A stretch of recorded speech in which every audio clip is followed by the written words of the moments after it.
بسم الله الرحمن الرحيم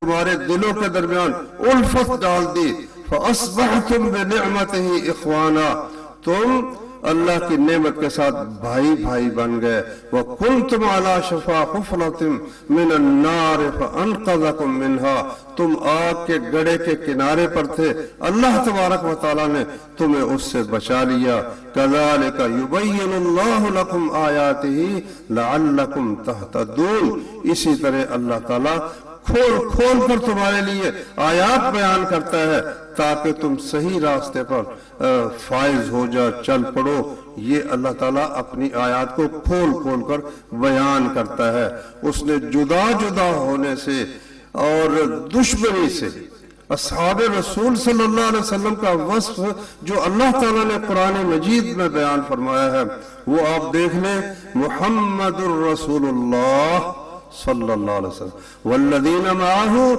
اشداء علی الکفار رحماء بینہم محمد اللہ کے رسول ہیں صلی اللہ علیہ وسلم اور جو لوگ آپ کے ساتھ ہیں کافروں پر نہایت سخت ہیں اور رحماء بینہم آپس میں بہت رحم دل ہیں آپس میں ان کی بڑی محبت ہے اختلاف تو ہو ہی جاتا ہے نا طبیعتیں مختلف ہوتی ہیں اس کے باوجود وہ آپس میں بہت رحم دل بہت زیادہ محبت کرنے والے تھے تو پھر کس چیز کی وجہ سے وہ آپس میں متحد تھے بات کیا تھی وہ اللہ نے فرمایا کہ وَاعْتَصِمُوا بِحَبْلِ اللَّهِ جَمِيعًا یہاں ایک استعارہ ہے استعارہ یہ ہے کہ اللہ نے جو فرمایا نا اللہ کی رسی کو مضبوطی سے پکڑ لو رسی کو پکڑنے کا مقصد کیا ہے بات یہ ہے کہ یہ ایک مثال دی ہے اللہ تبارک و تعالیٰ نے کہ پہاڑ پر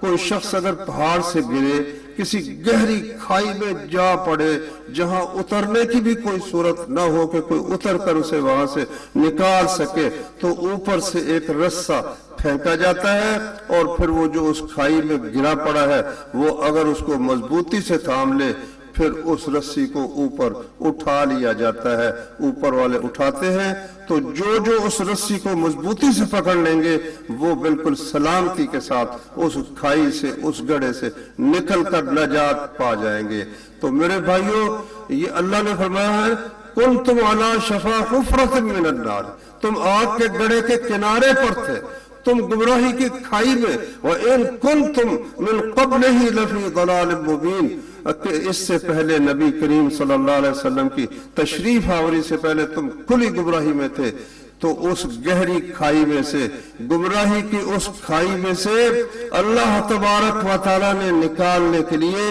آسمان سے ایک رسہ مضبوط رسہ پھینکا بھیجا محمد اللہ صلی اللہ علیہ وسلم پر اور وہ کیا تھا وہ ہے اللہ کی کتاب اور محمد الرسول اللہ صلی اللہ علیہ وسلم کی سنت وحی الہی یہ آسمان سے آنے والا رسہ ہے جو اس کو مضبوطی سے پکڑ لے گا نا وہ کبھی گمراہ نہیں ہوگا اور وہ گمراہی کی اس کھائی سے سلامتی کے ساتھ حفاظت کے ساتھ صحیح سلامت اللہ کے فضل و کرم سے نکل جائے گا لیکن جو شخص اس آسمان سے آنے والے رسے کو مضبوطی سے نہیں پکڑے گا کسی اور چیز کو پکڑے گا کسی اور راستے کی طرف چلا جائے گا وہ کبھی بھی گمراہی کے گڑھے سے نکل سکتا نہیں ہے موٹی بات بھائیو یہ یاد رکھو تو نبی کریم صلی اللہ علیہ وسلم نے عرباض بن ساریہ رضی اللہ عنہ سے حدیث مروی ہے کہ ایک دن نبی صلی اللہ علیہ وسلم نے ہمیں واعظ کیا موعظة بلیغة ظرفت منها العیون ووجلت منها القلوب کہ اس واعظ سے ایسا بلیغ واعظ تھا کہ آنکھیں برسنے لگ گئیں اور دل خوف زدہ ہو گئے ڈر گئے تو ہم نے کہا یا رسول اللہ کہ ان هذا موضع مودع ایسا معلوم ہوتا ہے کہ یہ نصیحت تو الوداع کہنے والے شخص کی نصیحت ہے تو آپ ہمیں کوئی اوصنا کوئی وصیت کر دیجئے نبی کریم صلی اللہ علیہ وسلم نے فرمایا انہو من یعش منکم فسیر اختلافا کثیرا جو تم میں سے زندہ رہے گا نا وہ بہت زیادہ اختلاف دیکھے گا. فَعَلَيْكُمْ بِالسُّنَّةِ وَسُنَّةِ الْخُلَفَاءِ الرَّاشِدِينَ، تو تم نے میرے طریقے کو اور خلفاء راشدین کے طریقے کو مضبوطی سے پکڑ لینا ہے. وَإِيَّاكُمْ وَمُحْدَثَاتِ الْأُمُورِ، بھائی تھوڑی سی ایک تکلیف کرنی ہے. دائیں بائیں جو بھائی سوئے ہوئے نا، آدھے پونے گھنٹے کی بات ہے، ذرا ہلا دو. دیکھو دائیں بائیں دیکھو جو سوئے ہوئے، تھوڑا تھوڑا ہلا دو، کوئی بات یاد رہ جائے گی، انشاءاللہ فائدہ دے جائے گی. ابھی کئی بھائیوں کو ان کی بزرگی کی وجہ سے کسی نے نہیں ہلایا، تو تھوڑا سا آپ یاد دہانی کرا دیں گے نا تو آپ کے لیے فائدہ ہوگا انشاءاللہ. تو فرمایا نبی کریم صلی اللہ علیہ وسلم نے فَعَلَيْكُمْ بِالسُّنَّةِ وَسُنَّةِ الْخُلَفَاءِ الرَّاشِدِينَ، میرے طریقے کو اور خلفاء راشدین کے طریقے کو پکڑ لو. وَعَضُّوا عَلَيْهَا بِالنَّوَاجِزِ، داڑوں کے ساتھ نا مضبوطی کے ساتھ ان کو، جس طرح چاقو مارتا ہے نا بندہ، اس طرح مضبوطی کے ساتھ پکڑو. وَإِيَّاكُمْ وَمُحْدَثَاتِ الْأُمُورِ، اور بچ جانا نئے نئے کاموں سے. فَإِنَّ كُلَّ مُحْدَثَةٍ بِدْعَةٍ، کیونکہ ہر نیا کام بدعت ہے اور ہر بدعت جو ہے وہ گمراہی ہے. اب نبی کریم صلی اللہ علیہ وسلم نے یہ بھی فرمایا کہ خیر الناس قرنی، سب زمانوں سے بہتر میرا زمانہ ہے. ثم الذین یلونہم، پھر وہ لوگ جو ان کے بعد زمانے کے ہوں گے. ثم الذین یلونہم، پھر جو ان کے بعد ہوں گے. ثم یفش الکذب، پھر جھوٹ عام ہو جائے گا. اور فرمایا نبی صلی اللہ علیہ وسلم نے، اور ایسے لوگ ہوں گے یخونون ولا یؤتمنون، خیانت کریں گے، امین ان کو نہیں سمجھا جائے گا. ویشہدون ولا یستشہدون، گواہی کے لیے اپنے آپ کو پیش کرتے پھریں گے، کسی نے بھائی گواہی دلوانی ہے. ولا یستشہدون، کوئی انہیں کہے گا بھی نہیں آؤ شہادت دے، وہ خود ہی شہادت کے لیے، جھوٹ بولنے کے لیے ہر وقت تیار اور مستعد ہوں گے دنیا کی اس ذلیل جو چیزیں ہیں ان کے لیے. تو میرے بھائیو ایسا ہی ہوا کہ رسول کریم، ہاں ایک اور حدیث بھی سن لے، جزیرہ عرب کے متعلق رسول اللہ صلی اللہ علیہ وسلم نے فرمایا کہ شیطان اس بات سے نا امید ہو گیا ہے کہ نماز پڑھنے والے جزیرہ عرب میں اس کی عبادت کریں. ولیکن فی التحریش بینہم، آپس میں لڑانے جھگڑانے سے وہ نا امید نہیں ہوا. اللہ اکبر. تو نبی کریم صلی اللہ علیہ وسلم کے ان ارشادات کے مطابق جیسے جیسے نبوت کا زمانہ دور ہوتا گیا، اسی طرح سے وہ روشنی بھی کم ہوتی گئی. اس روشنی کے کم ہونے کے نتیجے میں ایک تو جھوٹ پھیلا، غلط بیانی پھیلی، ایک آپس میں افتراق پھیلا، اور گروہوں میں مسلمان تقسیم ہو گئے. اگرچہ اس کی کچھ ابتدا وہ صحابہ کرام کے زمانے میں کچھ نشانات ملتے ہیں، لیکن بعد میں تو پھر حد سے معاملہ بڑھ گیا. تو اس کے لیے علاج کیا ہے؟ اب صورتحال یہ ہے کہ مسلمان دنیا بھر میں آپ دیکھیں نا، اس قدر اختلاف ہے. بنیادی اختلاف اس میں دو قسم کے ہیں. ایک بنیادی اختلاف یہ ہے جس کو آپ تصوف کہتے ہیں. ایک تو یہ ہے نا کہ جو بات کرنی ہے نا، جو بات بھی کرنی ہے، جو کام کرنا ہے، ہر کام کرنے سے پہلے اپنے آپ سے دو سوال آپ کر لیں. پہلا سوال یہ کریں کہ اے بندہ خدا، تو بتا کہ تو یہ عمل کس کے لیے کر رہا ہے، مقصد تیرا کیا ہے. دوسرا سوال اس کا یہ ہے کہ اے اللہ کے بندے، تو اسے کس طریقے سے ادا کر رہا ہے. پہلے سوال کا جواب یہ ہے کہ میں یہ کام صرف اللہ کو راضی کرنے کے لیے، اس کی جنت کے حصول کے لیے یہ کام کر رہا ہوں. پھر یہ سوال ٹھیک ہو گیا۔ دوسرے سوال کا جواب یہ ہے کہ میں یہ کام حضرت محمد صلی اللہ علیہ وسلم کے بتائے ہوئے طریقے کے مطابق کر رہا ہوں، بس پاس ہو گیا۔ اگر ان دونوں چیزوں میں سے ایک چیز کی بھی کمی ہوئی کہ نیت میں خلل آ گیا یا طریقہ محمد رسول اللہ صلی اللہ علیہ وسلم کا نہ رہا، فیل ہے، قیامت کے دن اس کی کوئی قدر و قیمت نہیں۔ وہ سکہ جو مدینے میں اللہ تبارک و تعالیٰ نے نازل فرمایا، جس پر اللہ کی مہر ہے، اس کے محمد صلی اللہ علیہ وسلم کی مہر ہے، قیامت کے بازار میں صرف وہ سکہ چلے گا، اس کے علاوہ کسی کی کوئی مہر ہوگی قیامت کے بازار میں اس کی کچھ قدر و قیمت نہیں ہوگی۔ تو میرے بھائیوں، اللہ تبارک و تعالیٰ نے اس بات کا ذمہ لیا کہ میں نے اپنے نبی پر جو دین نازل کیا ہے نا، یہ ایک تو میں نے اس کو کامل کر دیا، اکملت لکم دینکم۔ دوسرا یہ کہ میں اسے محفوظ کروں گا، حفاظت اس کی میں کروں گا۔ اچھا، کئی منکرین حدیث جو ہے نا، وہ اسلام سے بچنے کے لیے قرآن مجید کے احکام سے فرار اختیار کرنے کے لیے وہ کہتے ہیں جی قرآن ہی کافی ہے، اللہ کی طرف سے قرآن اترا ہے، حدیث کوئی نہیں۔ اچھا، وجہ اس کی یہ ہے کہ اگر صرف قرآن مجید کو لینا تو نماز بھی گئی، روزہ بھی گیا، زکوٰۃ بھی گئی، حج بھی گئی۔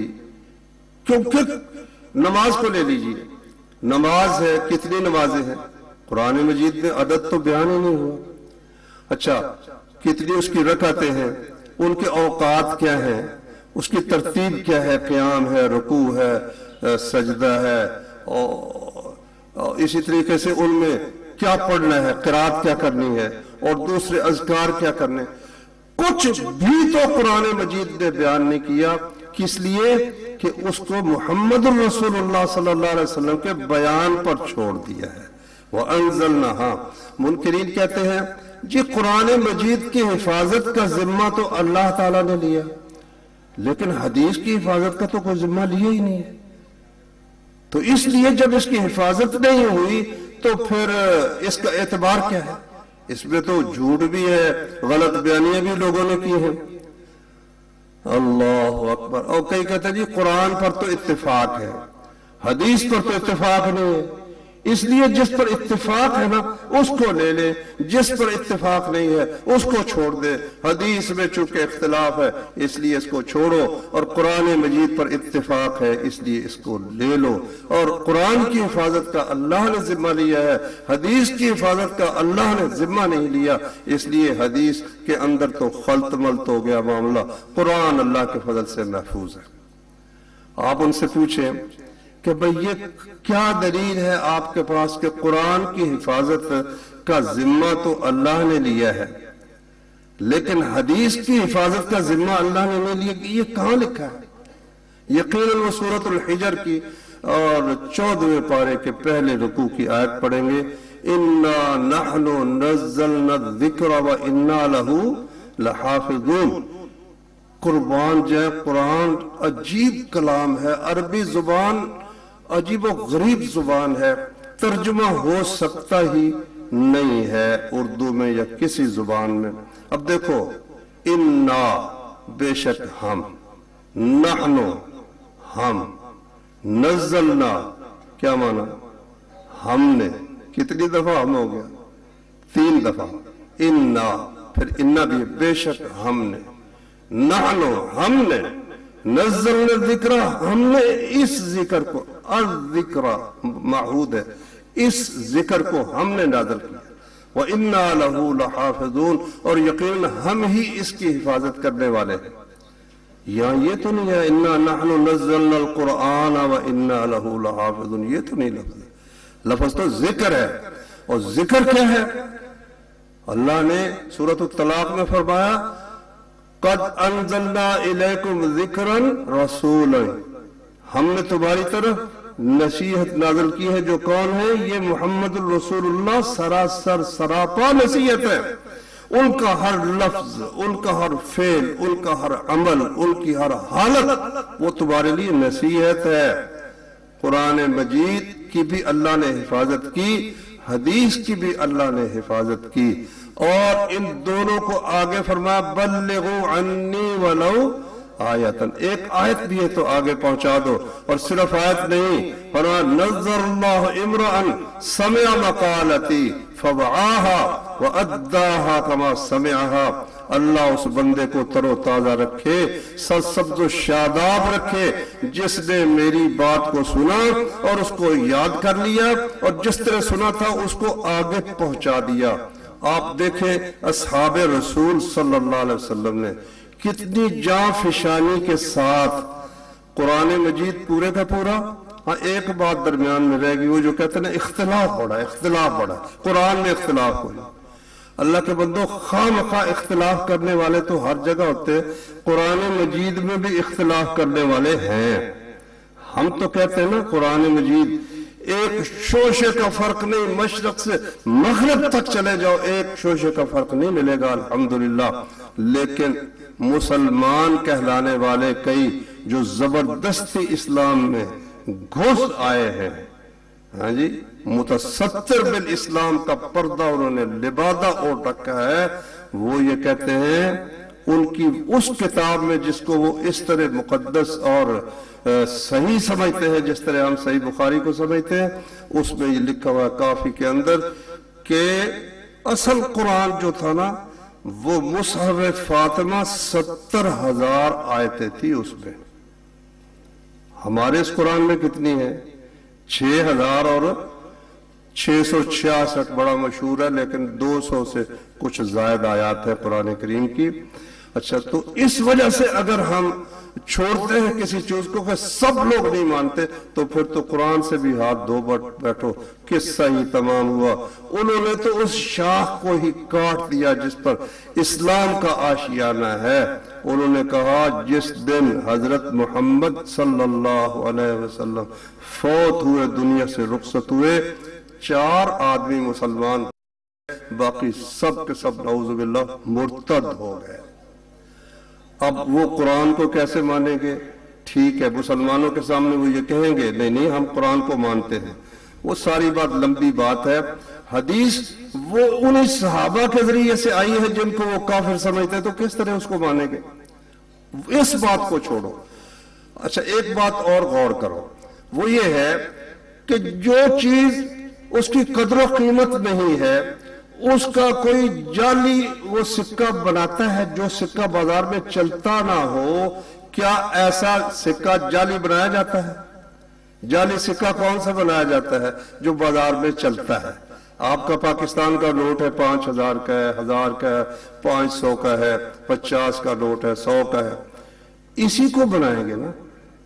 تو اگر حدیث پر عمل ضروری ہی نہیں تھا، امت مسلمہ نے حدیث پر عمل کیا ہی نہیں ہے، تو پھر کیا ضرورت تھی لوگوں کو جھوٹی حدیثیں بنانے کی؟ میرے بھائیوں، صحابہ کرام نے اللہ کے رسول کے حکم کے مطابق آپ کی ہر حرکت کی حفاظت کی ہے۔ ہماری ماؤں نے، ہماری صحابیات رضی اللہ عنہن نے دین کی ہر بات جو ہے نا، جو عورتوں سے تعلق رکھتی تھی، وہ بھی امت تک پہنچا دی ہے۔ خصوصاً امہات المؤمنین نے دین ہمارا پورے کا پورا الحمدللہ رسول اللہ صلی اللہ علیہ وسلم کے ذریعے صحابہ تک پہنچا، صحابہ سے تابعین تک۔ صحابہ بھی کچھ لکھتے تھے، تابعین نے بھی کچھ لکھا، صحابہ نے کچھ کتابیں بھی لکھی، تابعین نے اس سے بڑھ کر پھر کئی صحابہ کا علم ایک ایک تابعی کے پاس آ گیا، پھر تابعین میں اور تبع تابعین میں تو پھر ماشاءاللہ ہر محدث نے تقریباً ایک کتاب تحریر کی اپنی حدیثوں کی۔ لیکن اس وقت تک یہ سلسلہ غلط بیانی کا بھی شروع ہو چکا تھا۔ اب ضرورت اس بات کی تھی کہ جو حدیث بیان کرے نا، وہ ساتھ یہ بھی بتایا بھی تمہیں کہ کس سے تم نے سنا، کس سے سنا۔ ایک دفعہ نا ہمارے محلے میں ایک جماعت آئی، وہ مولوی صاحب نے بیان کیا کہ ایک دفعہ فتح نہیں ہو رہی تھی، تو امیر لشکر نے امیر المومنین عمر فاروق رضی اللہ عنہ کو خط لکھا کہ جی فتح نہیں ہو رہی. انہوں نے کہا کوئی سنت تم ترک کر بیٹھے ہو. انہوں نے غور و فکر کیا تو مسواک میں کچھ کمی تھی. تو وہ انہوں نے امیر صاحب نے حکم دیا سب مسواک کرو. تو سب نے مسواکیں وہ توڑ کر درختوں سے شروع جو کی نا، تو دشمن کا جاسوس بھی آیا ہوا تھا. اس نے جا کر رپورٹ دی کہ آج بہت خطرہ ہے، مسلمان سب کے سب دانت تیز کر رہے ہیں، وہ تمہیں کھا جائیں گے. دشمن جنگ کے بغیر ہی بات گئے. اچھا، میں نے اس سے پوچھا جو ہمارے محلے کے صاحب لے کر آئے تھے جماعت کو، میں نے کہا بھائی جان یہ کہاں ہے یہ حدیث، یہ بات کہاں ہے؟ کہتے جی بتائیں گے. اچھا جی اب بتانا. اس نے کیا تھا، نماز ہم ایک جگہ ہی پڑھتے تھے تو میں روز ہی اس سے پوچھتا رہا. 6 مہینے کے بعد اس نے نا اپنے مرکز سے جا کر مجھے آ کر بتایا جی انہوں نے کہا بھئی کوئی نہیں ملتی نہیں کہیں سے. اس لیے آپ جب بھی کسی سے کوئی حدیث سنیں نا، کئی آدمی مجھے ٹیلی فون پر پوچھتے ہیں جی یہ حدیث ہے. میں نے کہا بھئی بات یہ ہے کہ جس نے بیان کیا اب اس سے پوچھیں نا. ہاں جی، نہ گفتہ نہ دارت کسے باتوں کا وہ، لیکن چپ گفتی دلیلش میں آپ. جب تک تم کوئی بات نہیں کہتے کوئی تم سے پوچھتا نہیں ابھی یہ کہاں ہے. جب تم بات کرتے ہو تو دلیل تم پیش کرو نا. مجھے کیا مصیبت ہے کہ میں اس کی دلیل پیش کرتا ہوں. تو محدثین نے ماشاءاللہ حدیثیں جمع کی، اور انہوں نے پہلے لوگوں نے یہ کام کیا کہ اس میں اپنی سند بیان کر دی کہ میں نے یہ فلاں سے سنا، اس نے فلاں سے سنا، اس نے فلاں سے. اور قریب کا زمانہ تھا نا تو 3 یا 4 اتنے درمیان میں واسطے ہوتے تھے.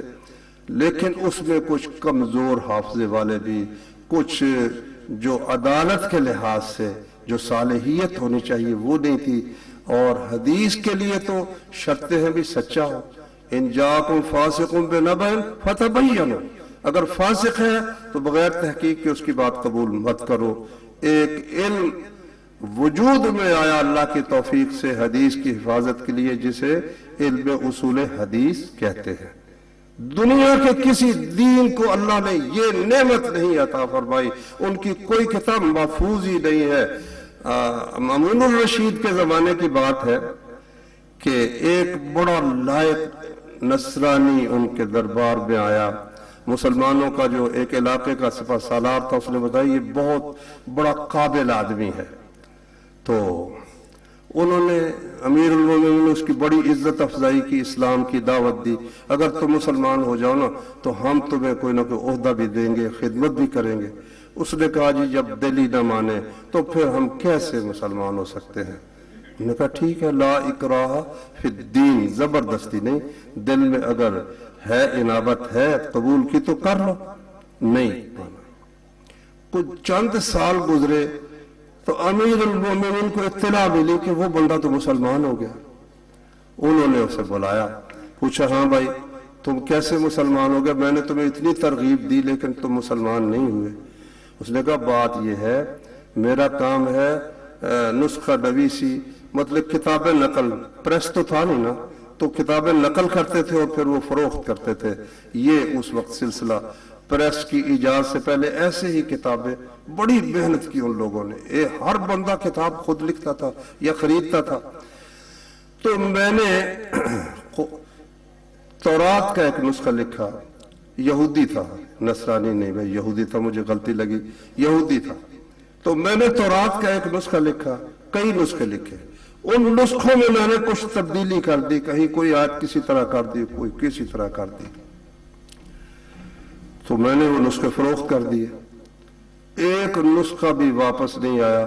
سب لوگ جس طرح ان کے پاس تورات گئی تھی نا اسی طرح پڑھتے رہے. پھر میں نے قرآن مجید کی کتابت کی، اس میں بعض جگہ پر تبدیلی کر دی، کچھ آگے کر دیا، کچھ پیچھے کر دیا. دوسرے دن سب کے سب نسخے واپس آ گئے کہ بھائی یہ غلط ہے، ہمیں اس کی ضرورت نہیں. پھر مجھے معلوم ہوا کہ اس کے پیچھے اللہ تبارک و تعالیٰ کی خاص مدد ہے اور اس کی حمایت ہے. تو مجھے اسلام کے صدق کا یقین ہو گیا. تو اللہ تعالیٰ نے پھر تابعین اور تبع تابعین کو یہ توفیق بخشی. سب سے پہلے امام مالک رحمۃ اللہ علیہ نے اس شرط کے ساتھ کہ میں صحیح حدیثیں لکھوں گا، انہوں نے وہ حدیثیں معطا لکھی، لیکن اس میں تھوڑی چند کچھ ہیں جس پر کلام ہے. باقی وہ حدیث کی بہترین کتاب ہے، مگر اس میں ان کے کچھ اقوال بھی، ان کی فقہ کے بھی موجود ہیں. تو علماء تو وہ جب سند پڑھتے تھے تو وہ پڑھ کر پتہ چل جاتا تھا اس میں فلاں راوی ہے، اس میں حارث آور ہے، علی کا شاگرد جھوٹا کذاب ہے. عالم تو پڑھ کر فیصلہ کر لیتا تھا، مگر جاہل کو کیا پتا کہ حارث آور کون ہے اور اس کی کیا قدر و قیمت ہے، اور فلاں راوی کی کیا قدر و قیمت ہے، فلاں راوی کی کیا قدر و قیمت ہے. تو اس بات کا اظہار تو ہوتا رہتا تھا، لیکن عمل کی نوبت نہیں آئی تھی. تو ایک دن اسحاق بن راہویہ رحمت اللہ علیہ بیٹھے ہوئے تھے. امیر المومنین محمد بن اسماعیل بخاری کہتے ہیں کہ انہوں نے کہا یار کوئی ایسا بندہ ہو کہ خالص صحیح احادیث جمع کر دے تاکہ عالم ہی نہیں، عام آدمی، سبزی فروش، ہاں جی، اسی طرح زمیندار، دکاندار آنکھیں بند کر کے اس پر عمل کر سکے. یہ کام بھائیو اللہ تعالیٰ نے امام محمد بن اسماعیل بخاری رحمت اللہ علیہ سے لیا ہے. تو اللہ کی دیکھو شان کتنی، اللہ نے اس شخص کو عزت فرمائی کہ کئی لوگ بہت سے مسائل میں ان سے اتفاق نہیں رکھتے، لیکن ماشاءاللہ کوئی بھی ہے نا اہل السنہ ہو، اہل السنہ سنت کو دلیل مانتا ہو، صحابہ کو مسلمان مانتا ہو، وہ یہی کہے گا کہ اللہ کے کلام کے بعد سب سے صحیح کتاب کون سی ہے؟ صحیح بخاری ہے. تو اسے پڑھنے کی آپ بھائیوں کو، ہمارے طالب علموں کو سعادت حاصل ہوئی ہے. تو اس وقت میں نے ذکر کیا تھا اس اختلاف کا.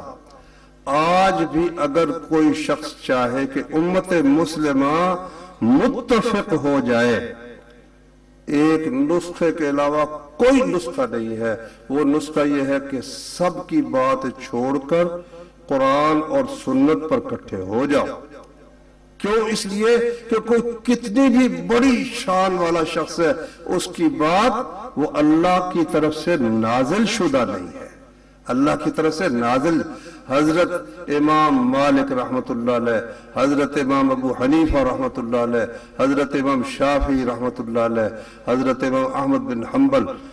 اسلام میں یہ صرف اتنا بڑا دین نہیں ہے کہ چار ہی مذہب گزرے، چار ہی ائمہ، بڑے سینکڑوں ہزاروں، لیث بن سعد، سفیان ثوری، امام اوزاعی، پتہ نہیں کہ کتنے امام اس امت کے اندر گزرے ہیں. بس اللہ تعالیٰ جس کو چاہتا ہے ان کو شاگردوں کی، جن کو کوئی فوج مل گئی، انہوں نے ان کے اقوال جمع کر دیے، ان کا ذرا پھیل گیا، دوسروں کا نہیں پھیل سکا. امام شافعی نے فرمایا کہ لیث بن سعد جو ہے امام مالک سے کم نہیں تھا، مگر اس کے شاگردوں نے اسے ضائع کر دیا. تو میرے بھائیوں، اب جو بھی بات ہو نا، جو بھی بات ہو، اگر ہم اس پر رہیں گے نا، جس طرح ایک صاحب وہ پہلے ایک مذہب سے تعلق رکھتے تھے، ان چار مذہبوں میں سے ایک، پھر وہ دوسرے مذہب میں چلے گئے. اب اس کے بعد نا انہوں نے ایک کتاب لکھی تفسیر کی زبردست. اس میں وہ شروع میں کہتے ہیں میں پہلے شافعی تھا، پھر میں ہو گیا حنفی. وعلی المرء نصرت صاحبہ، نصرت مذہبہ، بندے کے ذمہ ہے کہ اپنے مذہب کی مدد کرے. اور پھر اس نے وہ جاہلیت کا ایک شعر لکھا ہے، وَهَلْ أَنَا إِلَّا مِنْ غَزِيَّةَ إِنْ غَوَتْ غَوَيْتُ وَإِنْ تَرْشُدْ غَزِيَّةُ أَرْشُدِي. میں تو غزیہ قبیلے کا ایک فرد ہوں، اگر وہ سیدھے راستے پر چلے گی تو میں سیدھے راستے پر چلوں گا، اگر وہ غلط راستے پر چلے گی تو میں غلط راستے پر چلوں گا. نہ میرے بھائی، ایسا نہیں کرنا، ایسا نہیں کرنا. جب قرآن مجید کی آیت آ جائے، محمد رسول اللہ صلی اللہ علیہ وسلم کی حدیث آ جائے، اس کے مقابلے میں پھر بقول مصطفیٰ زائر، بقول مصطفیٰ زائر زدین دیگرہ ماندم جمال یار مانے گردد از اغیار عاشق را. امام فاخر ظاہر گزرے ہیں یہاں ایک شاعر فارسی کے، وہ کہتے ہیں بقول مصطفیٰ زائر زِ رائے دیگراں ماندم، جب مصطفیٰ کا قول آ جائے تو اے ظاہر میں نے باقی سب کے قول جو ہے ان سے کنارہ کشی اختیار کر لی. کیوں؟ جمال یار مانے گردد از اغیار عاشق را، یار کا جو حسن ہے وہ عاشق کو ہر چیز سے رکاوٹ بن جاتا ہے، کسی اور طرف جانے ہی نہیں دیتا، دیکھنے ہی نہیں دیتا. تو امام بخاری رحمت اللہ نے صحیح حدیثیں اکٹھی کی، پھر حدیث سے مسئلہ کیسے نکالنا ہے یہ کام کیا. پھر جتنے گمراہ فرقے تھے جو خارجی تھے ان کا بھی رد کیا، کہا گناہ کرنے سے بندہ کافر نہیں ہو جاتا. کتاب الایمان جو کہتے تھے نا کلمہ پڑھ لو، اور کئی آپ نے بھی سنا ہوگا ایمان مجمل تے ایمان مفصل. ایمان کیا ہے؟ کہتے ہیں اقرار باللسان و تصدیق بالقلب، زبان سے اقرار کر لو، دل سے مان لو، عمل کرو یا نہ کرو، ایمان تمہارا سب کا ایک جیسا ہی ہے. نتیجہ اس کا کیا نکلا؟ لو میری ایک بات یاد رکھنا، محمد رسول اللہ کے زمانے میں صلی اللہ علیہ وسلم، صحابہ کے زمانے میں، بنو امیہ کے زمانے میں، کوئی بندہ مجھے دکھاؤ جو نماز نہ پڑھتا ہو اور اس کو مسلمان سمجھا گیا. ایک بندہ مجھے دکھا دو نماز نہ پڑھتا ہو اور مسلمان سمجھا گیا. لیکن پھر ایسے لوگ آئے، انہوں نے کہا نماز نہ بھی پڑھے نا، اب مانتا رہے پڑھوں گا تو جناب مسلمان ہے. نتیجہ اس کا یہ ہوا جماعتیں پھر رہی ہیں، کبھی کہیں جاتی ہیں کبھی کہیں، مگر جڑ کے اندر خرابی یہ ہے کہ اسلام کے ثبوت کے لیے جو ایک چیز رکھی تھی نا اللہ نے، فَإِن تَابُوا وَأَقَامُوا الصَّلَاةَ وَآتَوُا الزَّكَاةَ فَإِخْوَانُكُمْ فِي الدِّينِ، اگر یہ کافر کلمہ پڑھے، نماز پڑھے، زکوٰۃ دے تو دینی بھائی ہیں، ورنہ اسلام میں ان کا کوئی دخل نہیں. اب وہ نماز بھی گئی، اور وہ اس گروہ کو کہتے ہیں مرجیہ گروہ، تو ان کا بھی امام بخاری نے رد کیا.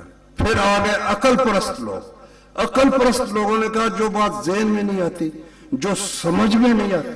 اب دیکھو یہ تم لوگ کہتے ہو کہ قیامت کے دن وزن ہوگا، یہ امام بخاری جہاں لائے اخیر میں قیامت کے دن وزن اعمال ہوگا. انہوں نے کہا بھئی نماز پڑھی اور ذکر کیا وہ تو ختم ہو گیا، نماز ختم ہو گئی، کو خرچ کیا تھا وہ بھی ختم ہو گیا، تو اب ہوا کو پکڑنا ہے. اس لیے مطلب یہ ہے وزن شزن کوئی نہیں، نہ کوئی ترازو ہے نہ کوئی چیز ہے، یہ تو عقل میں آتی نہیں ہے. مطلب اس کا یہ ہے کہ اللہ تعالیٰ عدل فرمائے گا، ترازو شرازو کوئی نہیں. امام بخاری رحمت اللہ علیہ نے ایسے تمام عقل پرستوں کی جو عقل پرستی کی وجہ سے باتیں تھی نا، جو باتیں تھی ان کا بھی رد کیا کتاب الاعتصام بالکتاب و سنہ میں اور کتاب التوحید میں. ماشاءاللہ بڑی لمبی بات ہے. یہاں پھر امام بخاری نے یہ باب باندھا ہے کہ قیامت کے دن اعمال کا وزن ہوگا. اور کس چیز کا وزن ہوگا؟ ان اعمال بنی آدم و اقوالہم، کئی کہتے ہیں جی بندوں کو تولا جائے گا، کئی کہتے ہیں ان صحیفوں کو تولا جائے گا. مگر امام بخاری نے کیا فیصلہ کیا کہ خود عمل تولے جائیں گے، خود عمل تولے جائیں گے، خود وہ بات تولی جائے گی. ہم سمجھتے ہیں منہ سے نکلی ختم ہو گئی، ختم کوئی نہیں ہوئی. وَيَوْمَ الْقِيَامَةِ وَنُخْرِجُ لَهُ يَوْمَ الْقِيَامَةِ كِتَابًا يَلْقَاهُ مَنْشُورًا، اقرأ کتاب، سب کچھ سامنے آ جائے گا. تو جو تھے نا ایمان والے، انہوں نے کہا ہمیں بات سمجھ آئے یا نہ آئے، جو رسول نے کہہ دیا وہ اسی طرح حق ہے، ضروری نہیں کہ ہمیں سمجھ ہی آئے. دوسرے نے کہا جو سمجھ آئے گی مانیں گے، جو نہیں سمجھ آئے گی نہیں مانیں گے. یہ بات بھائی غلط ہے. امام بخاری نے اس کا رد کیا. قرآن مجید میں سے آیت پہلے نقل کی وَنَزَعُ الْمَوَازِينَ الْقِسْطَ لِيَوْمِ الْقِيَامَةِ فَلَا تُظْلَمُ نَفْسٌ شَيْئًا.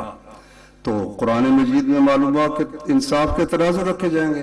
پھر حدیث بیان کی سید المحدثین من الصحابہ ابو ہریرہ رضی اللہ عنہ کی کہ رسول اللہ صلی اللہ علیہ وسلم نے فرمایا کلمتان. دیکھو اللہ کے نبی کا سمجھانے کے طریقے تعلیم کے عجیب و غریب ہے. پہلے نہیں کہا سبحان اللہ والحمد، پہلے شوق دلایا. دو کلمے ہیں، دو کلمے ہیں، زبان پر بہت ہلکے ہیں. ہاں اللہ کو رحمان کو بڑے پیارے ہیں، زبان پر بہت ہلکے ہیں، ترازو میں بہت بھارے. سننے والا آپ منتظر ہے کہ وہ کیا ہے. فرمایا نبی کریم صلی اللہ علیہ وسلم نے 3 آدمی ہیں قیامت کے دن اللہ تبارک و تعالی انہیں دیکھے گا بھی نہیں، ان سے کلام بھی نہیں کرے گا، ان کو پاک بھی نہیں کرے گا، ان کے لیے عذاب علیم ہے. 4 باتیں کہیں. 3 آدمی ہیں، اللہ تعالیٰ نہ ان کو دیکھے گا، نہ ان سے کلام کرے گا، نہ ان کو پاک کرے گا، ان کے لیے عذاب علیم ہے. المسبل والمنان والمنفق صلاته بالحلف الكاذب. ایک تو جو اپنی چادر یا شلوار ٹخنوں سے نیچے لٹکاتا ہے، قیامت کے دن اللہ نہ اسے بات کرے گا، نہ اس کو دیکھے گا نظر رحمت سے، نہ اس سے کلام کرے گا اور نہ اس کو پاک کرے گا، اس کے لیے عذاب علیم ہے. اور منان، کسی پہ احسان کیا تو جتلا رہا ہے میں نے تمہارا یہ کام کیا. اور تیسرا جو جھوٹی قسم کھا کر سودا فروخت کرتا ہے. اب اگر ایک پہلے نام لیتے نا تو وہ شوق، وہ حفظ کی بات نہیں آنی تھی. پہلے آپ نے لوگوں کے اندر تجسس بیدار کیا کہ وہ 3 بندے کون ہیں اتنے منحوس.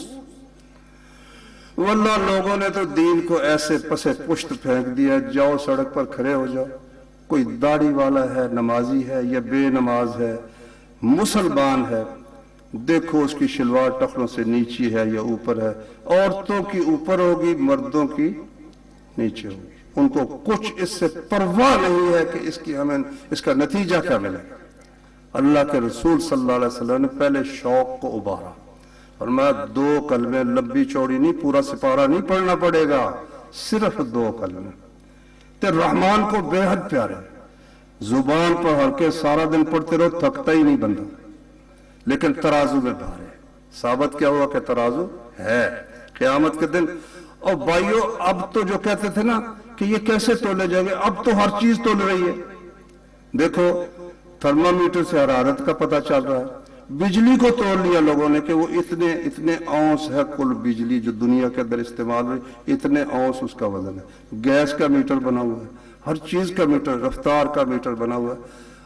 تو عقل پرست کی مصیبت یہ ہوتی ہے کہ وہ کسی پر اعتبار یقین نہیں کرتا.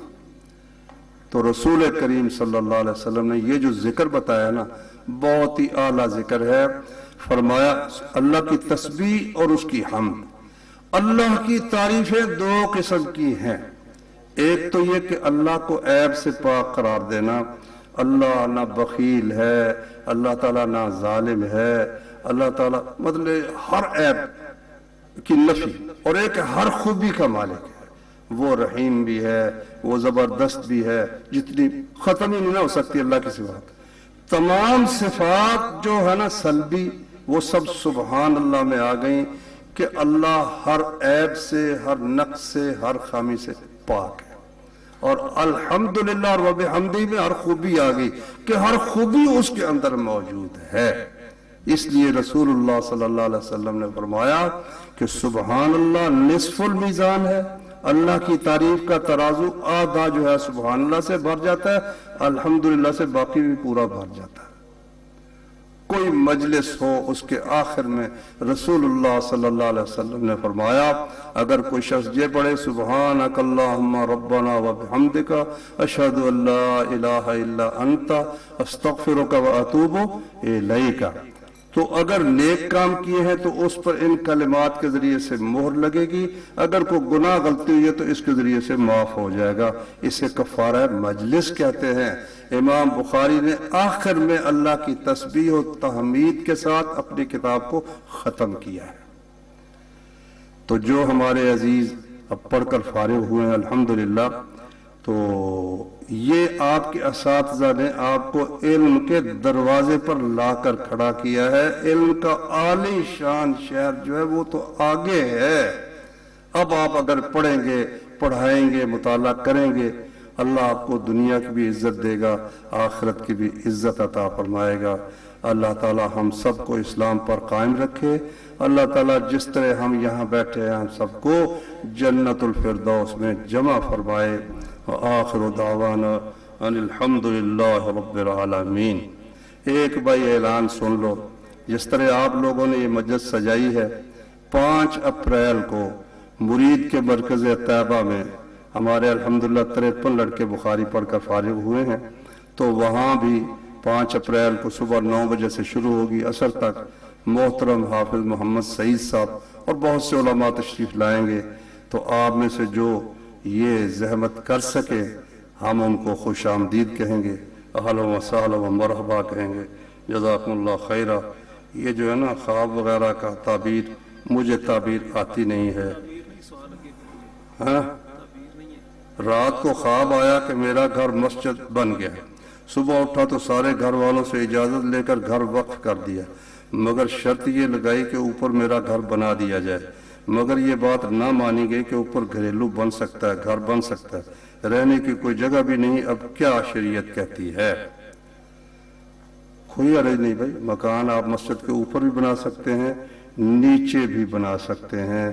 تہ خانے کی صورت میں بھی بنا سکتے ہیں، نیچے بنا لیں مسجد اوپر بنا لیں، یا نیچے مسجد بنا لیں اور اوپر گھر بنا لیں، اس میں کوئی حرج نہیں. مسجد کے زیر سایہ ایک گھر بنا لیا ہے، یہ بندہ کمینہ ہمسایہ خدا ہے. سبحانک اللہم و بحمدک اشہد ان لا الہ الا انت استغفرک و اتوب الیک.